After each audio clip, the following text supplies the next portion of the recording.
right. I think we are live. And hello, Awesome. everyone, and welcome to our monthly member Q&A at the Alliance of Independent Authors question and answer forum, where each month we get our questions in from our members and we answer them here as best we can. And I am with Michael LaRonn, as ever. Hi, Michael. Hi, Orna. How are you? Happy 2020. Happy 2020. Here we are. Yes, new year, new decade. Yeah. Are you Yes, all it set? is. I am super fresh. I'm super excited. I think 2020 is going to be a good year for a lot of writers. So, yeah, I got nothing but optimism today. That's great. Yeah, no, I agree with you. I think we're really coming into our own now as people kind of get it, and more authors are understanding what it means to self-publish and so on. But it's not easy, and there are always little challenges along the way, and that's what we're here to talk about today. So you have been sifting through the questions. We have lots of questions from last time because we didn't have a session in December. So yeah, let's get straight to it, eh? Yes, absolutely. So, for those of you whose questions we are answering today, just remember, we go on the break in December. So certainly apologies that we weren't able to get to your questions until now, but we're gonna have a clean out episode today. So we're gonna power through all the questions we got left over in 2019. Here we go. All right. So Cheryl asks, what's the best way to format a loose leaf notebook? So it appears that she is in the process of, I think she's using WordPerfect. I don't know if that necessarily matters, but it's basically a nonfiction book, I believe, for notaries, and she wants it to be a useful resource for them. And so she wants to format a loose leaf notebook that she can sell. Okay, so we're into the area here of specialism. So this is not your typical self-publishing project. And so this is a matter of finding the right person to work with, somebody who has experience in working with this kind of notebook. So just to back up a little bit, I would ask, first of all, the question as to why it needs to be loose leaf. Anytime that you step outside standard printing conventions, you're giving yourself a headache, you're giving yourself expense, and it's big. Of course, not saying you shouldn't do this. It's a great thing to do special projects. I've done them myself, and they can be super interesting, super rewarding. But if your notebook doesn't need to be loose leaf, if it could be done in binding that can be handled by Amazon KDP or Ingram Spark, then you will be making life a lot easier for yourself. You will be able to make it available as a print-on-demand title, as a workbook. Therefore, your distribution options would become much wider. If you get a loose leaf notebook done, you will be largely responsible for the distribution. You will have the notebooks at home in your garage or your attic or whatever, and you will be distributing from there. So unless you have a distribution outlet already set up, which you may do, given that it is so specialist, I'd say maybe just have a small think about whether this is the format you want to do. If it is, you're going to need to find somebody who does it. And it is so specialist that I don't know offhand of any ALLi partner member who handles this kind of notebook. But if you are determined and this is the way you want to go, then do come back to us and we'll help you and do some research and see who might be able to. But, looking at loose leaf notebooks in the stores and finding out who prints those and kind of working backwards, you may be able to get somebody who can help you to put it together. Yeah, absolutely. And it's funny you mentioned that because I'm going to hold this up on the screen. So apologies to the listeners, but I just got this book by Evan Carmichael. He's a big YouTuber, and it's a 3-point landing journal.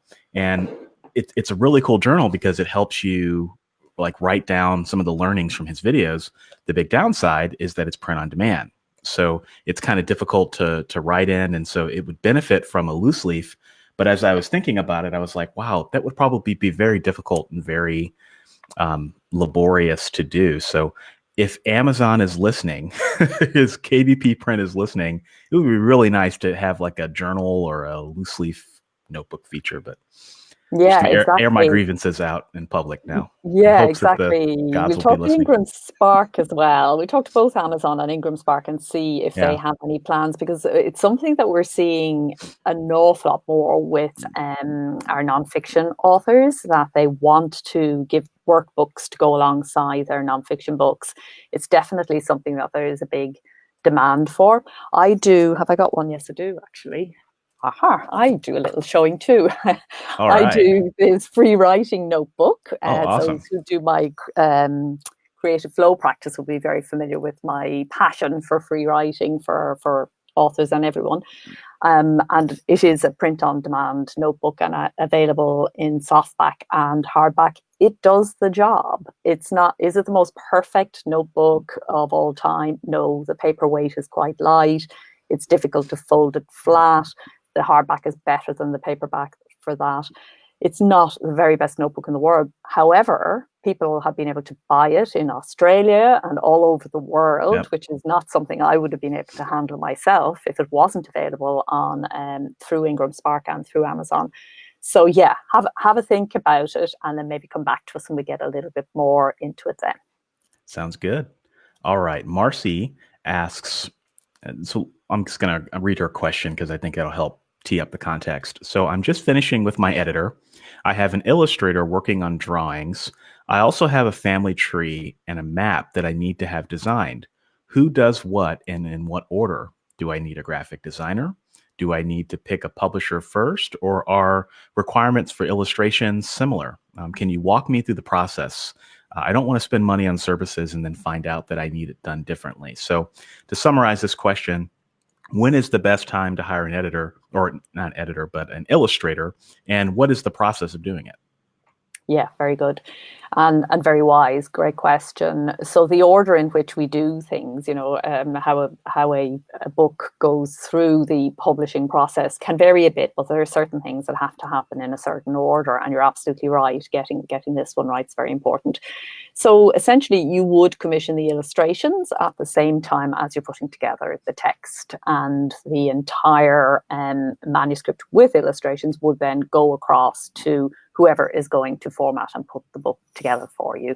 So that's the order in which it happens. Finding the right illustrator and commissioning them clearly, getting illustrations that you're happy with. All of this is a little job, a little project in and of itself, and may even be the start of a long-term relationship, perhaps, because a lot of people who do this go on to do it again and again. So it's not something to be taken lightly. We have a number of articles in the Self-Publishing Advice Centre about this very topic: how to hire an illustrator, how to find the right person. We also have a sample contract in the member zone, which you can, a sample agreement, which you can use to make sure that everything is very clear between you and your illustrator. I should say that all our sample agreements are currently being remade with the help of Ethan Ellenberg, who is a New York literary agent who is working with us to put together user-friendly contracts. So a lot of contracts that are circulating in the publishing arena are overly legalistic, really, for authors' uses, and this would be a perfect example. So two creatives getting together, hopefully into a very nice creative partnership, need a simple agreement where both clearly understand the parameters of the work, costs, and so on. So yeah, there is an agreement there, and there'll be a better one there in a little while. Do you have thoughts on illustrators and the order of events? No, I think you covered it perfectly. We got this question last year, and one of the things that we had also talked about was making sure that you're planning out in advance everything. So making sure you're doing the illustrations with the text. And the reason you do that is because illustrators can be pretty busy people. And so the last thing you want to do is finish your text and then find out that your illustrator is not going to be available for a certain amount of time, and that's going to delay your project. So if anything, it helps if you're going to have illustrations to have a really good idea of what they're going to be going into it. And Marcy's question sounds like there's a family tree. So it sounds like that you have that information already. So I would definitely, if you haven't already, get the illustrator get that squared away, because it's going to take them some time to create the illustration, and it's going to have to go back to you, and there's going to be probably a couple back and forths. And so we always advise that the sooner the better with any kind of graphics or illustrations. Absolutely. It's very like with an editor, if once somebody is good at their job, illustrator, editor, designer, whatever, they get booked up well in advance. So anyone who's available at the drop of a hat is probably not somebody you want to be working with. Of course, there are exceptions to that, and things happen all the time. Things fall off schedules and stuff. But generally speaking, good people are booked well in advance. And these things take time. And indie authors can be impatient and can kind of feel, oh, well, the book is done now. I need an illustration and I need it tomorrow, and I'll kind of work with anybody. And that isn't a recipe for success on this. So, yeah. Get going as soon as you can, take your time, work slowly and fairly together with the illustrator. And I'm sure it'll all go really well. All right. So our next question is from Yatir. I'm not going to go into his specific issue, but the general question is he or she's having issues with Ingram Spark. What do you do if you are having some technical issues, or if there's just something you can't figure out? What do you do, and is there a good way to contact them? Okay. Yes. I mean, go straight to their support desk. That's your first port of call with any self-publishing service. Don't just sit there banging your head off the wall. Some of these things can be extremely frustrating, and generally speaking, the support desk people are very helpful. So that's your first port of call. Having said that, sometimes support desk people are having a bad day, are not very helpful, don't understand you, you don't understand them, or whatever. ALLi has very good relationships with all of the major self-publishing platforms, Ingram Spark included. They're a very welcome sponsor of our conference and of various projects that ALLi is involved in. And a few of their people, more senior people, are actually members of our author forum. So you can ask your questions in the author forum. However, we would ask that you do that after you've pursued the normal support desk options. So in other words, that's a sort of a second port of call. They're all busy people and they're helping out ALLi members out of the goodness of their heart, and we don't want to strain their goodwill. So yeah, you can pose a question in the forum, and you can also ask in the forum, other authors will probably have experienced what you've experienced. So if you're not a member of our Facebook forum, do hop into the forum. It's an extremely useful resource. There are lots of advisors. Michael is there often. I'm there often. Other team members are there too. Lots of other author members who are very happy to help, who've probably been through what you've been through. So yeah, ask for help is the short answer. Okay, Michael, you seem to have... Yep, can you hear me? Yep, here you are. Okay. The funny thing, I hit my mute button, but then it didn't work. So I know that it works. It works, Michael. All right. So we have another question, and this is a question we haven't gotten in a long time, so it makes me excited. So question from Haley. I'd like advice as to what and when to get for an author business, like a website, email, whether or not to set up a limited liability company or a sole proprietor, or what. Is there a place on the ALLi website with this kind of information? So the question, if I'm getting it right, what sort of business entity should she be? Is that the question? Yeah, that, and more generally, where can I find information on starting my author business? So what sort of things should we be thinking about? Okay, so there is a page on the website which is called Starting Self-Publishing, which will give you short answers to those questions in the member zone. So you have to be logged in to have access to that, and it's open to associate members as well as author members. So that should be there. But it's really quite simple at the start. We generally recommend that people take the sole trader option at first until you get yourself established and see how you're doing and see that this is something that you want to continue doing. That entity protects you. It's called sole trader here in the UK. It's called different things around the world, but that entity protects you enough for you to kind of get going. When you're up and running, it's very possible that you're going to want to become a limited company and to afford you all sorts of other protections. You may not. I mean, I myself personally, I still use a sole trader. I have not become a limited company for my author business. ALLi is a community interest type of non-profit company, which is very similar to a limited company, but it's for social enterprise and community based. So deciding on your entity, it really comes down to the needs. It's more expensive to set up as limited. It depends on the kinds of books you're writing. If you're going to have issues around, libel or other legal issues, it can make sense to be a limited company from the get-go, because as a limited company, it affords you some protection in that way, and Michael will be able to answer some of these legal questions better than me. But I would say that for now, for the general run of things, sole trader is just fine, and don't worry too much about that end of things until you start seeing a money flow coming through.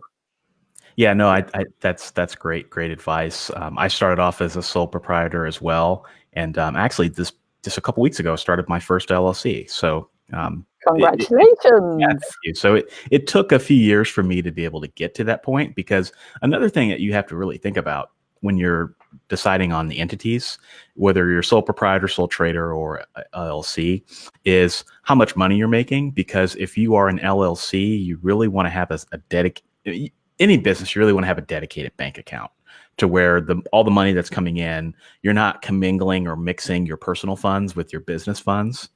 At least here in the United States, that can get you audited, and Yeah, you don't want that headache. So that's one thing you want to consider. LLCs are going to give you a greater level of protection, but there are certain things that if you don't do them, it's almost not even worth having an LLC. So a great resource. Just based on the phrasing of your question, it sounds like you're in the United States. But for United States listeners, I actually, when I was setting up my LLC, the Hawthorne Law Firm, he actually has a YouTube channel. Jim Hart has a YouTube channel, and he does tons of videos on setting up your LLC, taxes, and they're really, really short videos.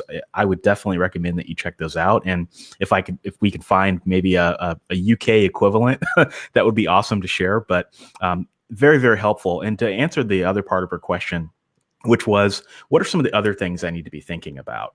A domain name would be a number one thing. So make sure you get a domain name. And then I would also make sure you purchase privacy protection on your domain name, because sometimes there are stalkers out there and you don't want people to know where you live. And I would also consider opening up a PO box in the name of your business, so that you can put that on your email marketing. When you take out an email newsletter, they often require you to put your address at the footer of your email. I would definitely use the name of your business and your PO box. So those are some other things that you would want to consider as well in starting your business. But the great thing about author businesses is it's incredibly cheap to start. At least here in Iowa for an LLC, I have to pay like $85 every 2 years to renew my registration. When you think about that, I mean, how many books do you have to sell to, over 2 years to make up an $85 cost? Not terribly expensive. Domain names, it's like, $15, $20 a year. A PO box, probably less than, 50, 60, 70 bucks a year. It's just it's one of the greatest businesses to start, and it doesn't cost very much to get up and running. So absolutely. And in terms of money, your time can buy a huge amount. The other thing that I would encourage starting off is to think about having a transactional website. So this is something that we're kind of promoting through the Self-Publishing 3.0 campaign.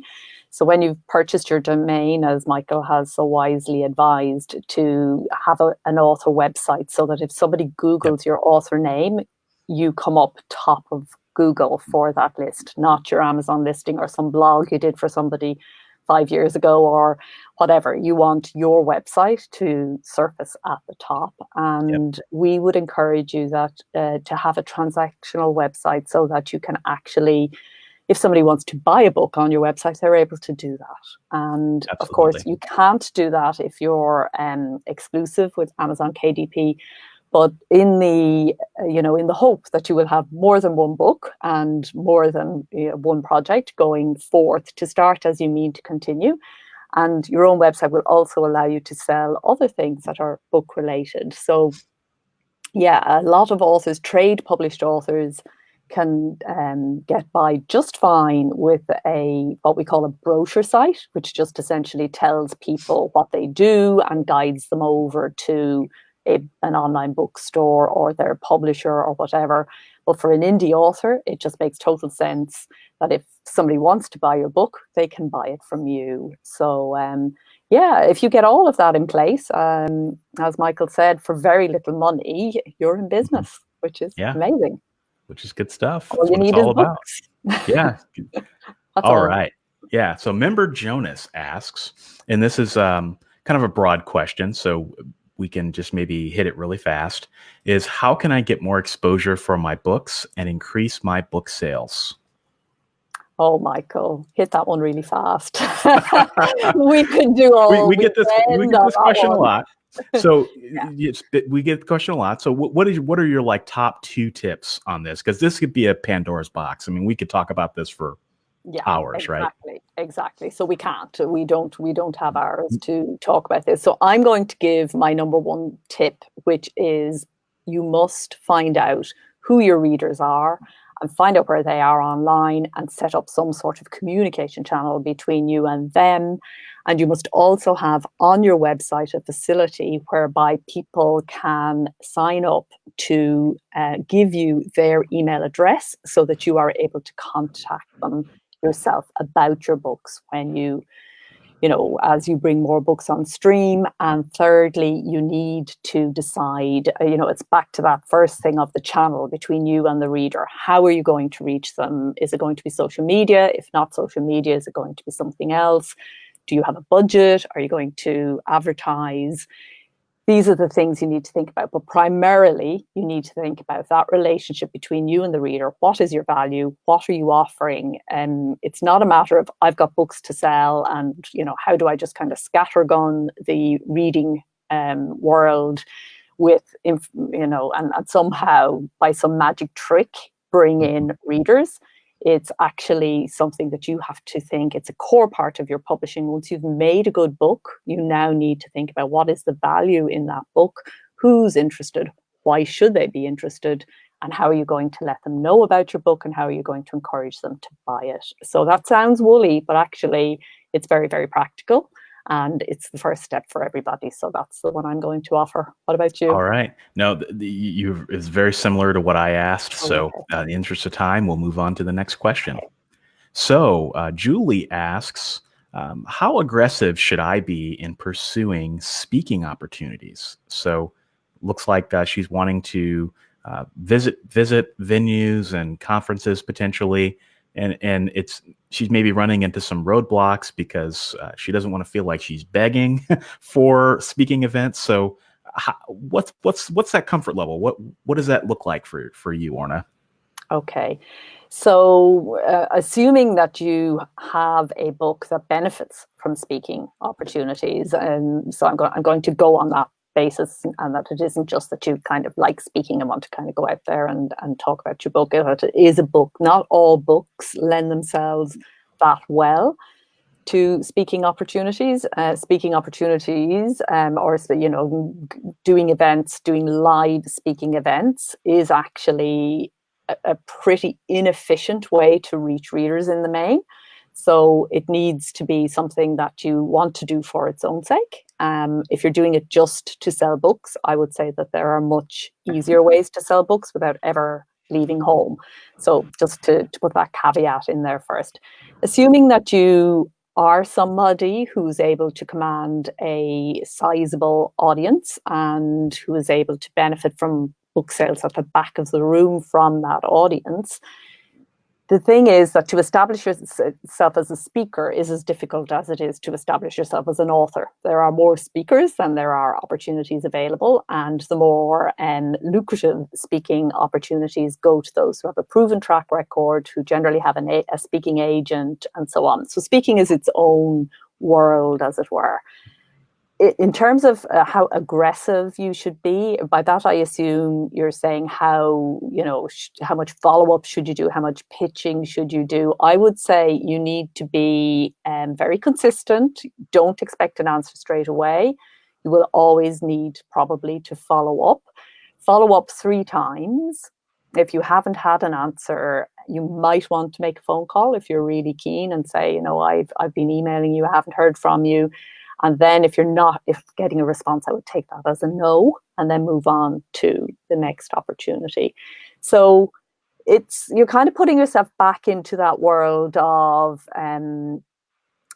where you pitch publishers and agents in trade publishing. So that is the world that you're entering into, a world of scarcity, in the sense that there are fewer opportunities than there are people who are looking for them, whereas self-publishing kind of turns it outwards, and it's a world of abundance. You've got oodles of opportunities and oodles of readers. Yes, you have the challenge of honing that in and finding your niche and giving value and pleasing the reader or the buyer, but it kind of opens it out. And so I would say that speaking online, even doing something like Michael and I are doing here now, you're likely to reach far more potential readers and so on than you are by seeking speaking opportunities. So yeah, that's my kind of take on it. Do you have any?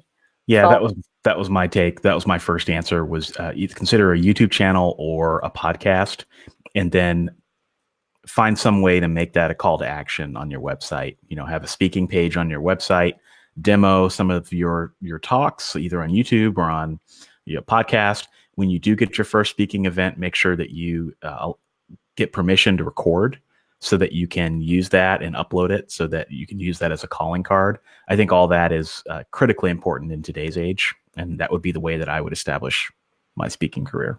That's really good. And yeah, make sure you have that speaker page as a separate page on your website, so that anybody who is seeking a speaker, going onto your website will see immediately, this is where I go to find the speaker stuff. And if you don't have these days, if you don't have an actual video that shows them that you can speak well, chances are it's not going to go any further. So yeah, exactly. All good advice there, Michael. All right. Marilyn asks, should I put the ALLi logo on my book cover, or can I put the ALLi logo on my book cover? You certainly can. We have had members who do, and you're most welcome to do that.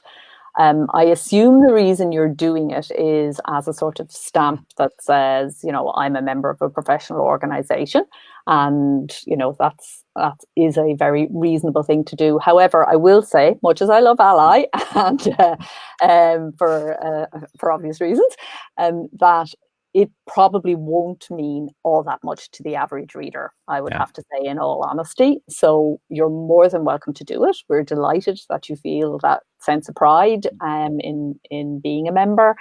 But think about who is it for. And if it makes you feel good, then that's a very valid reason to do it. But if you think it's going to actually attract more readers to you, I'm not sure that it would. I agree. I love the sentiment in terms of putting it on your cover. Something that I've done that's been pretty effective is I actually put a little blurb about ALLi in the copyright page of my books. So I say that I'm a proud member of ALLi, which is an ethical organization for self-published writers. And then I put a link, and I put my ALLi affiliate link in there. So that's a way to potentially make some money, right? I also put it on the sidebar of my website so that it's there pretty prominent. So those are a few things that maybe you could consider, putting it there that might be more effective than putting the ALLi logo on your cover. Fantastic. And we are actually, it's reminding me to say that we are in the process of, for the Self-Publishing 3.0 campaign, we've just commissioned some nice badges which encourage readers to buy directly from you on your website. So that, cool. Again, that might be something that would have more relevance and benefit for you than just the straight logo.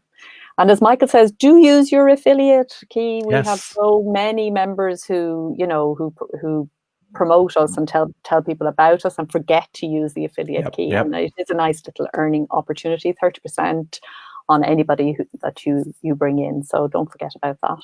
Yep, that's another hidden benefit. Good stuff. All right. Richie asks, if I want to sell my books at a seminar and do not want to deal with sales tax, what is the best way to do that? Sales tax is something you got to pay, I'm afraid. Death and taxes. I didn't imagine that would be your answer, Orna. No. Yeah, I would say you don't want to go the Wesley Snipes method. I would just pay your taxes and, don't think about it. Yeah, so there may be some, it depends, you see, tax advice is very specific to specific territories, and different things happen in different parts of the world. So that's a question for an accountant to see, is there some kind of clever way that you can legally not do that, which there might be, depending on where your seminars are and where your business is located. It might be possible, but it's certainly not something that we could give you a blanket piece of advice on. So maybe ask your accountant. Or call your local tax assessor too. I mean, there might be a threshold. I mean, if you only sell 1 or 2 books, maybe the state doesn't care. But yeah, I would definitely not avoid paying your sales tax or paying your sales tax. That could be a recipe for disaster.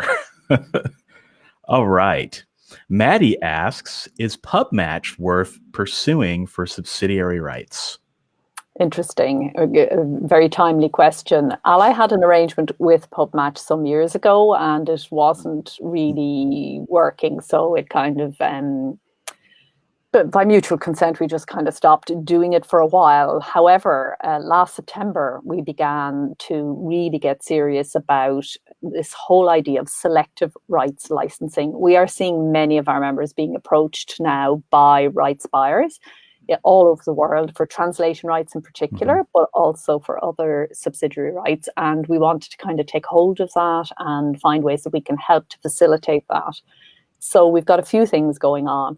And one of them is PubMatch. So if you actually log in to the member zone, you will see an option there to take out a PubMatch account at a discount. The discount is a time thing. So rather than we're getting 5 years, I think, for the price of 1. And we are working with PubMatch. They're making a number of changes to the platform to make it more author friendly. And we have been working with 6 authors since last September on developing an indie author rights program, which will culminate at London Book Fair. We will be launching it there, and PubMatch will be one service that we'll be using among a few, which will help our authors to sell their rights. So stay tuned. Keep an eye on the IP and rights section of the website, and you'll see lots of things popping up there over the next while. The other thing we're doing is working with Ethan Ellenberg. He is a literary agent based out of New York, and he is also representing some ALLi members who have received offers from rights buyers and who don't really know what to do. We're also putting together contracts which will help people to negotiate their rights there as well. So lots going on in that arena. I would say hold off for maybe until after the launch at London Book Fair, at which point everything will be perfectly in place, both on the PubMatch platform and in the member zone as well. Okay. All right. And our final question of 2019. So after today, Orna, we are officially kind of maybe caught up, depending on when the last finally in the came 2020s. in. Exactly. So this is from Stephen, and I think this is a very thoughtful question, is do I need a different copyright page for each country my book is published in? No. No is the short answer. You set your copyright in the territory in which you live.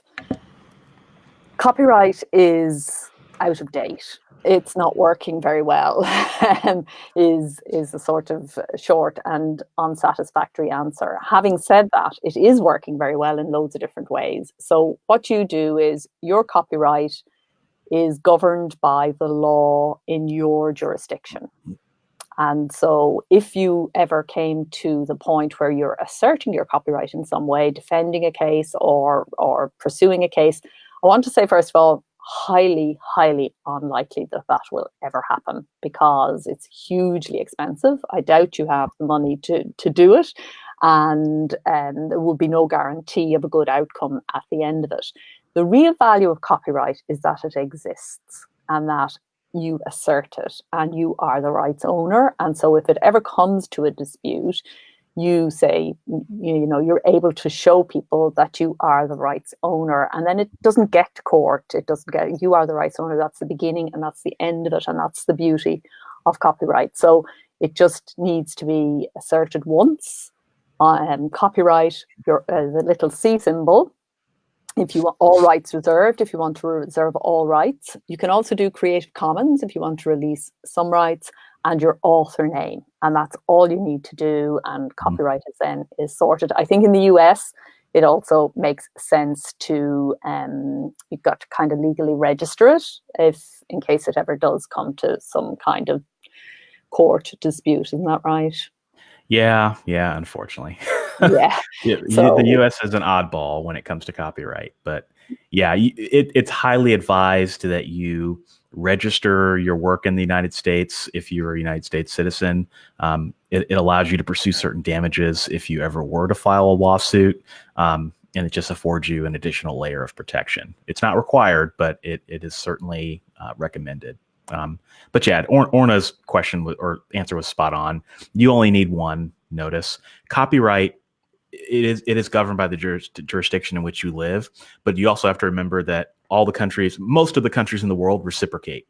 So your copyright in the United States or in the United Kingdom is valid in Germany and in Australia because they're all members, I think it was of the Berne Convention, which basically indicates that. So yeah, your copyright is valid anywhere in the world, mostly anywhere in the world. The only thing I think that people sometimes confuse is copyright and trademark. So just because you have a trademark in the United States, for example, does not necessarily mean that your trademark is also going to be recognized in the United Kingdom. So if you were to ever get into a situation where you had a trademark, that's where you would want to be more careful, because I made this mistake super early on in my career. I owned a trademark, and I don't want to say I was not thinking.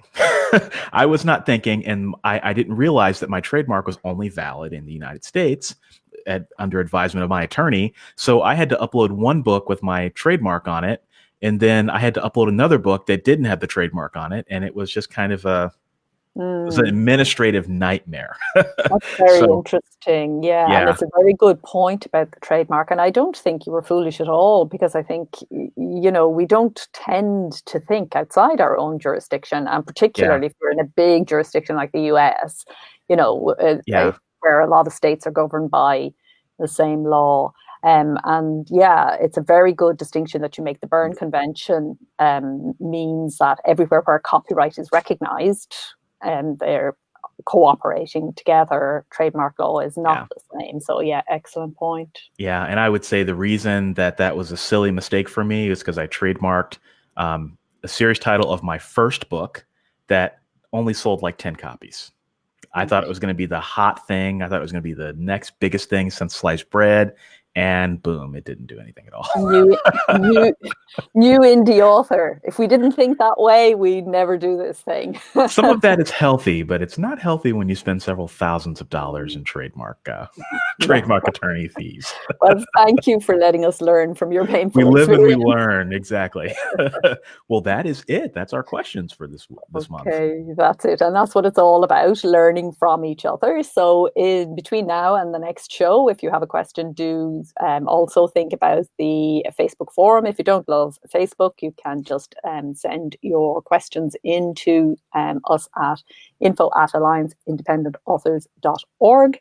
And we look forward to answering 2020 questions next month in February. Thanks, everyone. Thank you. Have a great month. Thanks, Michael. Bye-bye.